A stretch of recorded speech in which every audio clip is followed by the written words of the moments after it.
Bienvenidos de nuevo al canal. El día de hoy vamos a hablar sobre San Francisco de Asís, su historia, lo que hizo y sus aportes a la iglesia. ¿Por qué? Porque es uno de mis santos preferidos. Eh, Aparte me llamo Francisco y siempre me ha llamado la atención la historia de este santo. Así que vamos a ver un poco su historia, vamos a hablar de él y espero les guste. Sé que no tiene nada que ver con los temas de exorcismos o cosas de terror, demonología, pero siempre es bueno salirse del tema, como lo hemos venido haciendo con la flagelación, con la penitencia y otros temas que hay aquí en el canal. Así que nada, entra video y espero les guste. San Francisco fue un santo que vivió en tiempos difíciles de la iglesia y la ayudó mucho. Renunció a su herencia dándole más importancia en su vida a los bienes espirituales que a los materiales.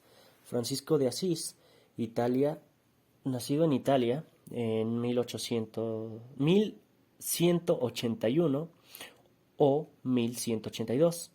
Su padre era comerciante y su madre pertenecía a una familia noble. Tenían una situación económica muy desahogada. Su padre comerciaba mucho con Francia y cuando nació su hijo estaba fuera del país. Las gentes apodaron al niño Francesco, el francés, aunque éste había recibido en su bautismo el nombre de Juan. En su juventud no se interesó ni por los negocios de su padre ni por los estudios. Se dedicó a gozar de la vida sanamente, sin malas costumbres ni vicios.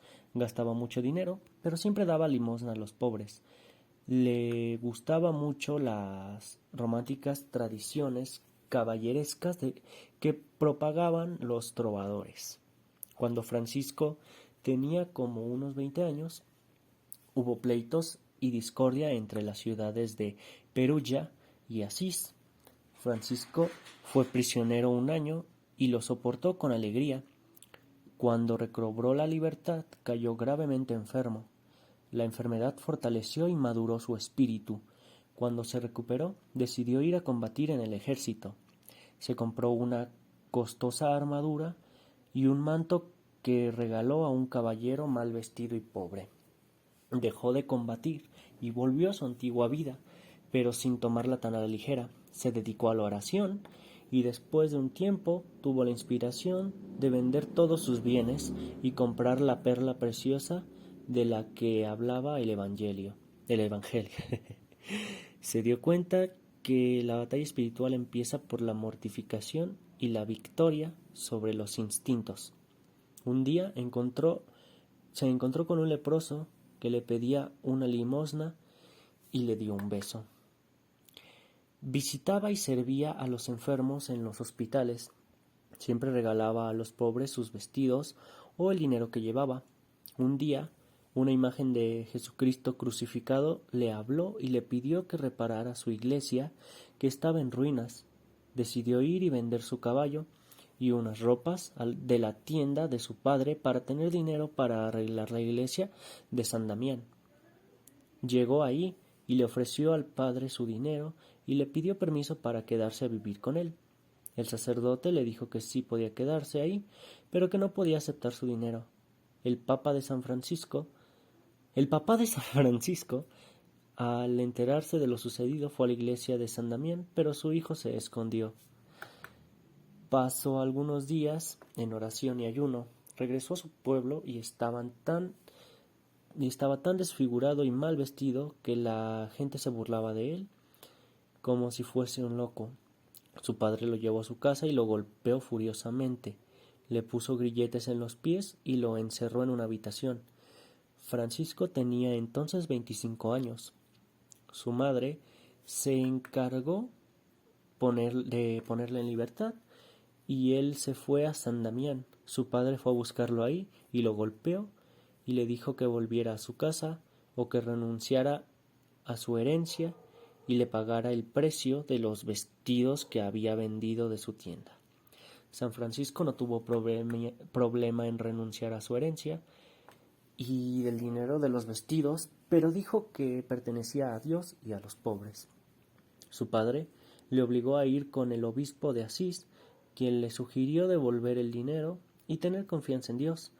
San Francisco devolvió en ese momento la ropa que traía puesta para dársela a su padre, ya que a él le pertenecía. El padre se fue muy lastimado y el obispo regaló a San Francisco un viejo vestido de labrador que tenía, al que San Francisco le puso una cruz con un trozo de tiza y se lo puso. San Francisco partió buscando un lugar para establecerse. En un monasterio obtuvo limosna y trabajó como si fuera un mendigo. Unas personas le regalaron una túnica, un cinturón y unas sandalias que usó durante 2 años. Luego regresó a San Damián y fue a Asís para pedir limosna para reparar la iglesia. Ahí soportó las burlas y el desprecio. Una vez hechas las reparaciones de San Damián, hizo lo mismo con la antigua iglesia de San Pedro. Después se trasladó a una capilla llamada Porciúncula de los benedictinos, que estaba en una llanura cerca de Asís. Era un sitio muy tranquilo que gustó mucho a San Francisco. Al oír las palabras del Evangelio: no lleven oro, ni 2 túnicas, ni sandalias, ni báculo. Regaló sus sandalias, su báculo y su cinturón, y se quedó solamente con su túnica sujeta con un cordón. Comenzó a hablar a sus oyentes acerca de la penitencia. Sus palabras llegaban a los corazones de sus oyentes. Al saludar a alguien, le decía: la paz del Señor sea contigo. Dios le había concedido ya el don de profecía y el don de los milagros. San Francisco tuvo muchos seguidores y algunos querían hacerse sus discípulos suyos. Su primer discípulo fue Bernardo de Quintavalle, quien era un rico comerciante de Asís que vendió todo lo que tenía para darlo a los pobres. Su segundo discípulo fue Pedro de Cataneo. San Francisco les concedió hábitos a los dos en abril de 1209. Cuando ya eran 12 discípulos, San Francisco redactó una regla breve e informal que eran principalmente consejos evangélicos para alcanzar la perfección. Después de varios años se autorizó por el Papa Inocencio III la regla y les dio por misión predicar la penitencia. San Francisco y sus compañeros se trasladaron a una cabaña que luego tuvieron que desalojar. En 1212, el abad regaló a San Francisco la capilla de Porciúncula, con la condición de que la conservase siempre como la iglesia principal de la nueva orden. Él aceptó, pero solo prestada, sabiendo que pertenecía a los benedictinos. Alrededor de la Porciúncula construyeron cabañas muy sencillas. La pobreza era fundamento de su orden. San Francisco solo llegó a recibir el diaconado porque se consideraba indigno del sacerdocio. Los primeros años de la orden fueron un periodo de entrenamiento en la pobreza y en la caridad fraternal. Los frailes trabajaban en sus oficios y en los campos vecinos para ganarse el pan de cada día. Cuando no había trabajo suficiente, solían pedir limosna de puerta en puerta. El fundador les había prohibido aceptar dinero. Se distinguían por su gran capacidad de servicio a los demás, especialmente a los leprosos, quienes llamaban hermanos cristianos. Debían siempre obedecer al obispo del lugar donde se encontraran. El número de compañeros del santo iba en aumento. Santa Clara oyó predicar a San Francisco y decidió seguirlo en 1212. San Francisco consiguió que Santa Clara y sus compañeras se establecieran en San Damián. La oración de estas hacía fecundo el trabajo de los franciscanos. San Francisco dio a su orden el nombre de frailes menores, ya que querían que fueran humildes. La orden creció tanto que necesitaban de una organización sistemática y de disciplina común. La orden se dividió en provincias y al frente de cada una se puso a un ministro encargado del bien espiritual de los hermanos. El orden del fraile creció más allá de los Alpes y tenían misiones en España, Hungría y Alemania. En la orden había quienes querían hacer unas reformas a las reglas, pero su fundador no estuvo de acuerdo con estas. Surgieron algunos problemas por esto, porque algunos frailes decidían que no era posible el no poseer ningún bien.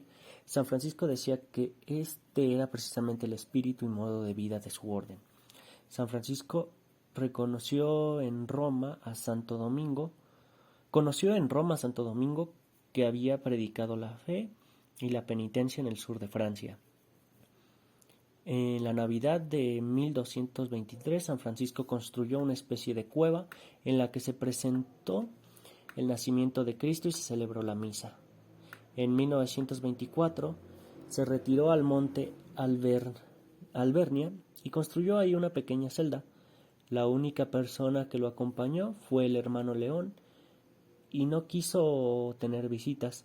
Es aquí donde sucedió el milagro de las estigmas, en el cual quedaron impresas las señales de la pasión de Cristo en el cuerpo de San Francisco. A partir de entonces llevaba las manos dentro de las mangas del hábito y llevaba medias y zapatos. Dijo que le habían sido reveladas cosas que jamás diría a un hombre alguno. Un tiempo después bajó del monte y curó a muchos enfermos. San Francisco no quería que el estudio quitara el espíritu de su orden. Decía que si podían estudiar, si el estudio no les quitaba tiempo de su oración, y si no lo hacían por vanidad, temía que la ciencia se convirtiera en enemiga de la pobreza. La salud de San Francisco se fue deteriorando, los estigmas le hacían sufrir y le debilitaron, y ya casi había perdido la vista. En el verano de 1225 lo llevaron con varios doctores porque ya estaba muy enfermo. Poco antes de morir, dictó un testamento en el que les recomendaba a los hermanos observar la regla y trabajar manualmente para evitar la ociosidad y dar buen ejemplo. Al enterarse de que le quedaban pocas semanas de vida, dijo: «Bienvenida, hermana muerte», y pidió que lo llevaran a Porcíncula. Murió el 3 de octubre de 1226, después de escuchar la pasión de Cristo según San Juan. Tenía 44 años de edad. Lo sepultaron en la iglesia de San Jorge de Asís. Son famosas las anécdotas de los pajarillos que venían a escucharle cuando cantaba las grandezas del Señor, del conejillo que no quería separarse de él y del lobo amansado por el santo. Algunos dicen que estas son leyendas, otros no.